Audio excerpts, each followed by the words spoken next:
Hello everyone, what's going on? Thanks for checking out my listing. So this is my 2006 Kawasaki ZX14 that I'm selling.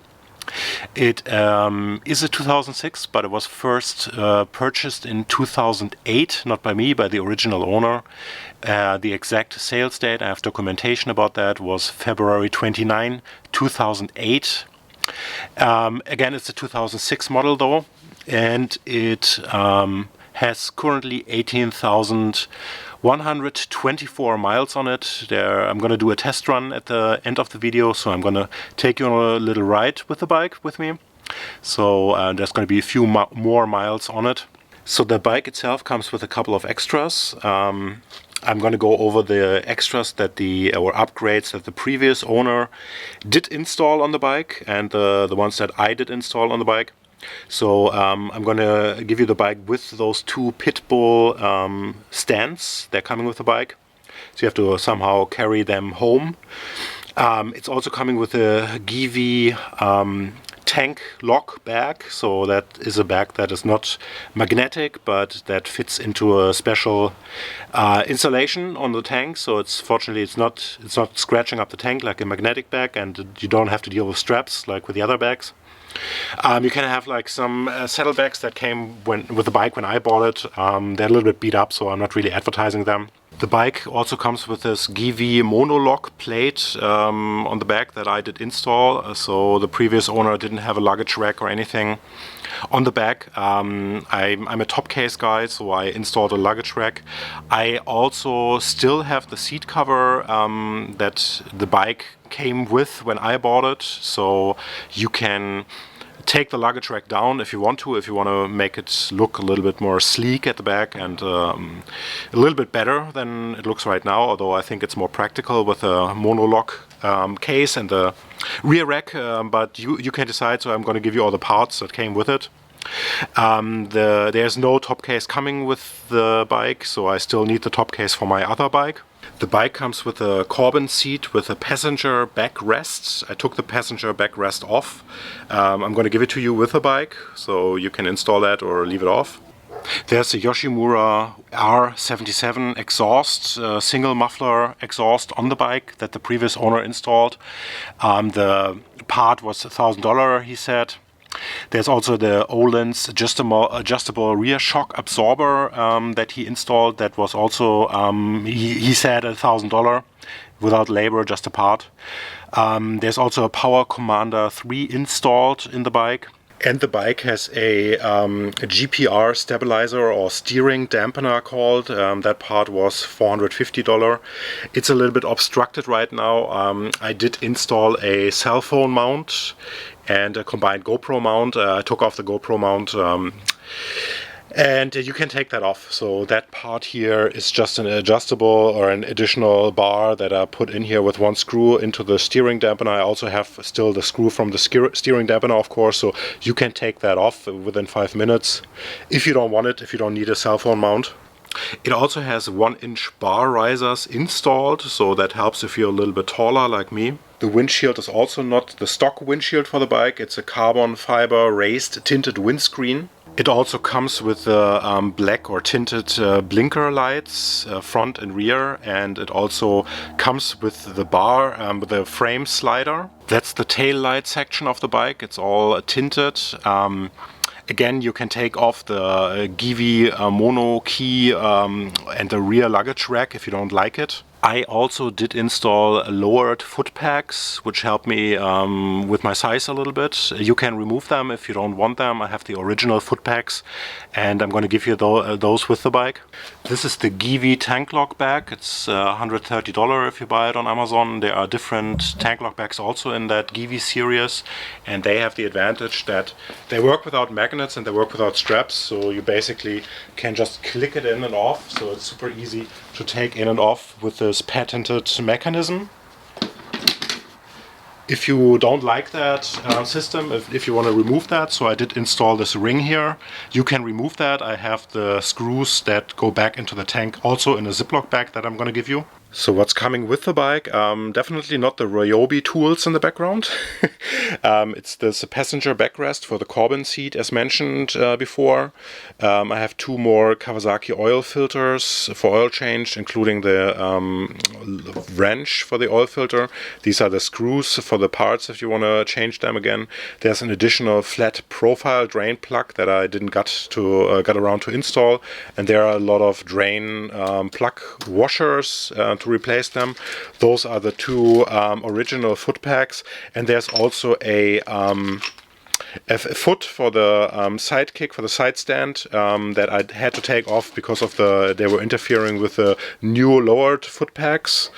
There's also the service manual, the maintenance manual, also with the owner's manual, and these are the records from the previous owner. So he meticulously logged every maintenance that he did, and there's also the letter, the original sales letter from February 29, 2008. I didn't follow the documentation that he started, but I did 2 oil changes. I changed the tires, and I also changed the brake pads during my time with the bike. So this is the rear tire. It's a Michelin Road 5 tire. Did some cornering here, so that's a little bit rubbed off on the side. The chain is in pretty good shape. I always looped it every like 400 or 500 miles, cleaned it and looped it. So the brake pads are also very new. They have probably, I don't know, I guess less than 500 miles on them. The wheels are also completely pristine, so they don't have any scratches or something. That's a little bit residue from the previous sticker. Should have taken this off. To be honest here, I didn't really clean the bike to an extreme level here, so it's been sitting around a little bit. So I took it out for a spin like probably once every month since I started to just use the R1200 RT, my other bike. That's the front tire. It's also very new. I replaced it myself. The rear tire I brought to a shop. I hadn't had time to do the change myself. The front tire I changed myself. Didn't ride that much with it, so you still have those pokey little dots, those things on there. Also here in the front, as with the back, the wheel is pristine. There are no notable scratches or anything in there.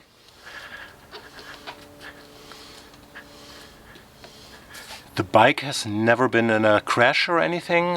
There was one tip over that happened to the previous owner in his garage. Coming to the flaws of the bike, so as a result from the tip over is this little crack here in the front fairing, so it doesn't go all the way through. It's just up here and goes down here. I actually it never bothered me. I think he glued it back together. Yeah, that was basically because of the bike tip over in his garage, where the left mirror hit the ground and caused some stress on the fairing. Second little flaw on the bike, I'm not sure how well visible it is this shallow, I would say, well, scratch, or the paint of the front fender is a little bit rubbed off because I had the bike on a trailer once, and unfortunately didn't put a towel there or something, and it was rubbing a little bit on the wooden front of the trailer. The third flaw, and I messed that one up, is the little crack on the light here. This one here. That happened when I installed the luggage rack, and I broke off this light, which is not a perfect fit overall to begin with the fairing. I mean, you can order a brand new light for $30. It's like a China item, to be honest here, as with a lot of motorcycle parts. And yeah, I mean, I'm happy to give you $30 off if you say that bothers you and you want to replace the light. You have to order a new one and replace that one, but it's sticks to that one, so I used super glue on that, but it's unfortunately there. The last flaw that I wanted to mention, if you want to call it a flaw, is, and I'm not mechanically inclined that much, so I have to read off the item description for the previous owner.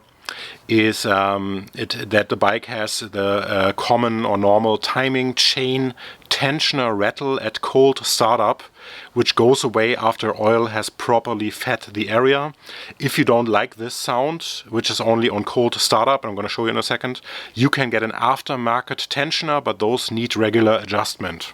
So I'm going to show you the sound that the bike makes on startup, the chain tensioner chain rattle, that again goes away after a few seconds after a cold start. Keep in mind that I haven't started the bike in the last 4 or 5 weeks. I had it on a battery maintainer.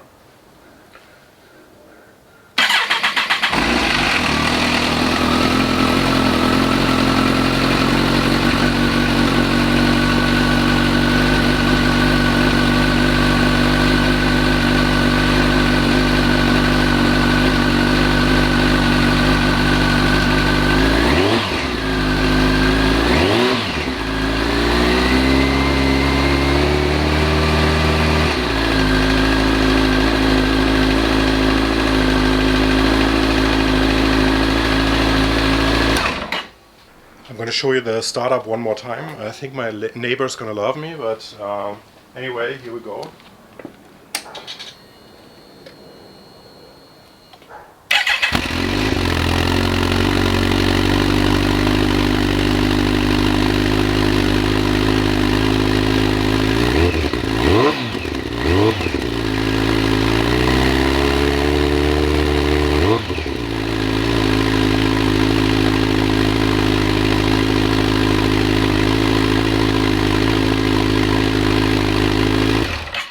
The question, why am I selling the bike? So as you can see in the background, I also have an R1200 RT, and yeah, to be honest, since I have the R1200, I never really used the Kawasaki again, because it's an amazing bike, but it's just really, for someone my size, not all that comfortable. So I basically ended up finding excuses to not take the Kawasaki.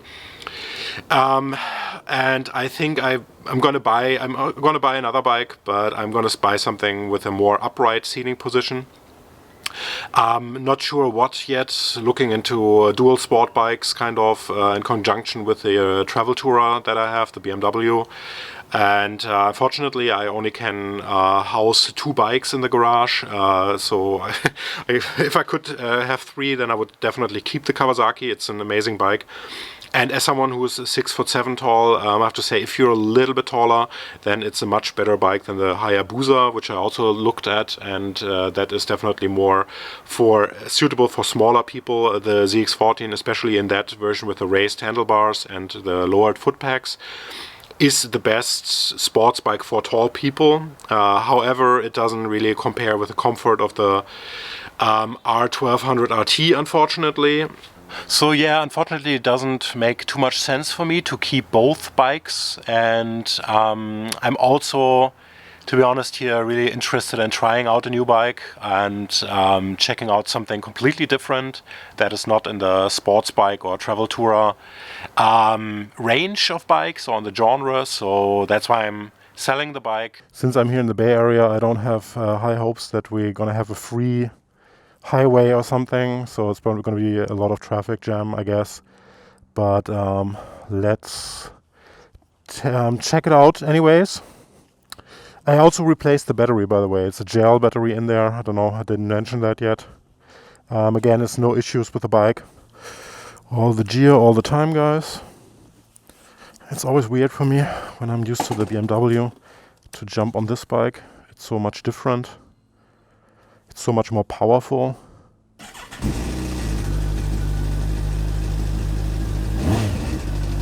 Adjusting the mirrors a little bit. You can take off those angle mirrors. I found them pretty helpful here to lane change on the highway, but that's a matter of taste. Would definitely look better without. You can take them off for sure.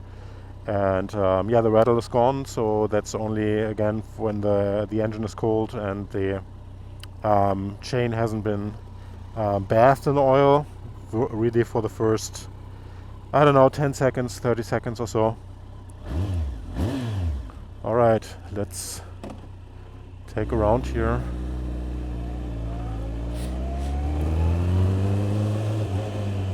I should fill up gas. I'm just seeing that I can fill up gas for you guys, so the gas station doesn't need to be the first thing that you're going to do with the bike. Let's take a right turn here. All the lights work, everything works. Again, there's no issues with this bike.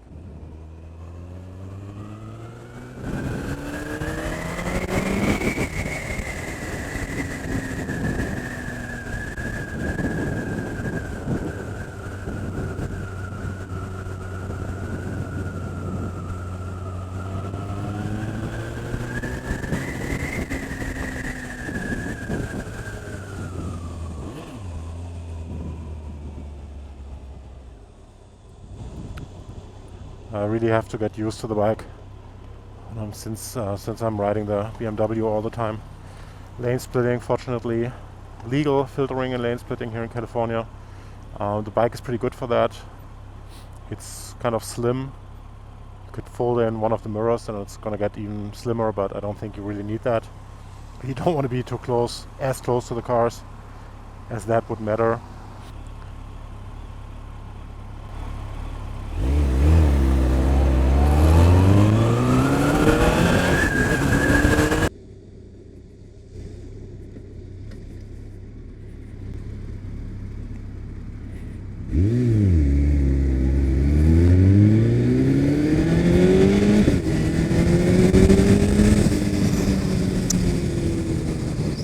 Oh, that doesn't look too bad, the highway.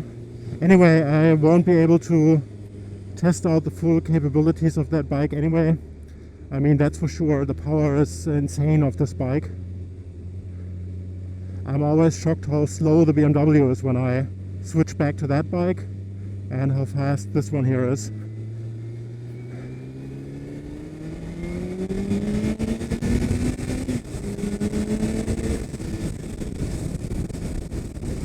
So all gears shift very nicely. I'm 6th gear right now, 5th, 4th.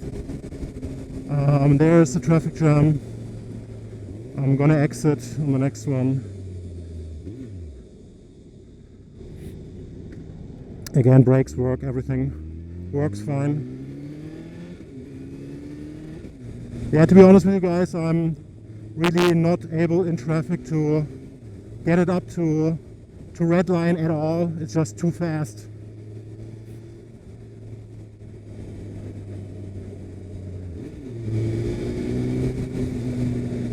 And I think I'm going to take the exit here at Dunbarton Bridge. And yeah, again, not sure what to say else. It's riding beautifully. It's super stable. It's a beautiful bike. I just think I'm willing to give it up to move on to something else. And that is completely different. Maybe I'm getting a little bit too old, but as much as I enjoy the bike, the seating position is a little bit tough for me. So I'm really leaned over, and it's, for someone who's a little bit smaller than me, it might work as a touring bike.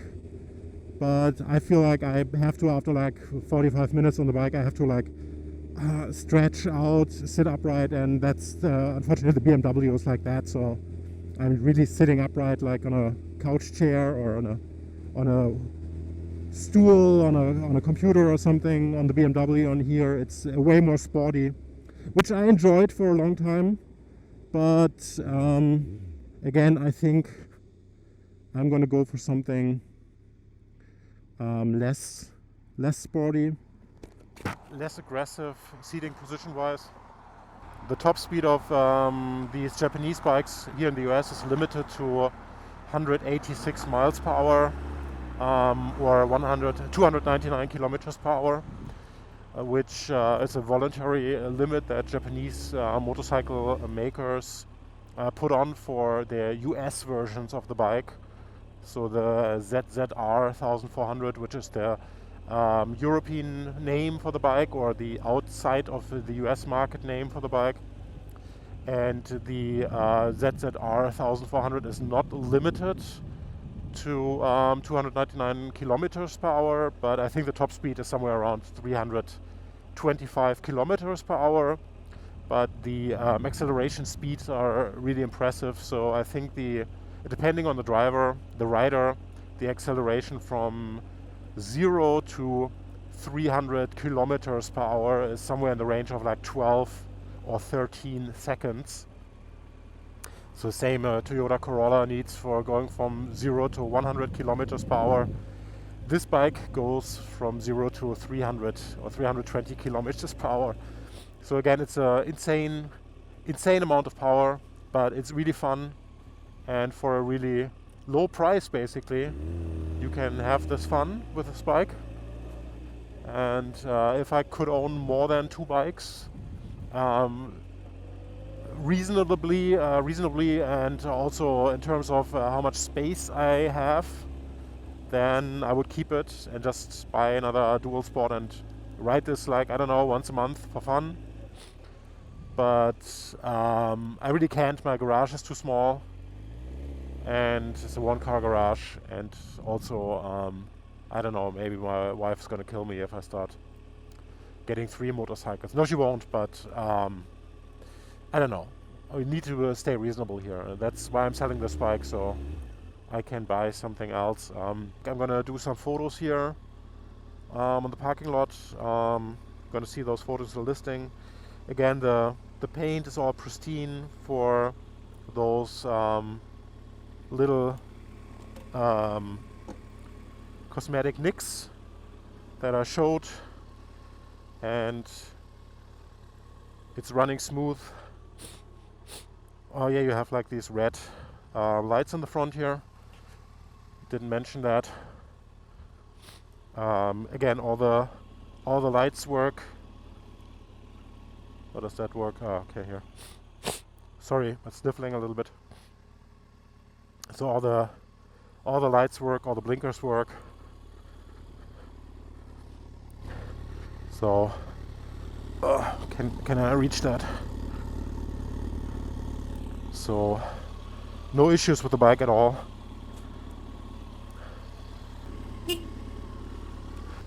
And let me know if you're interested. My contact information is in the listing.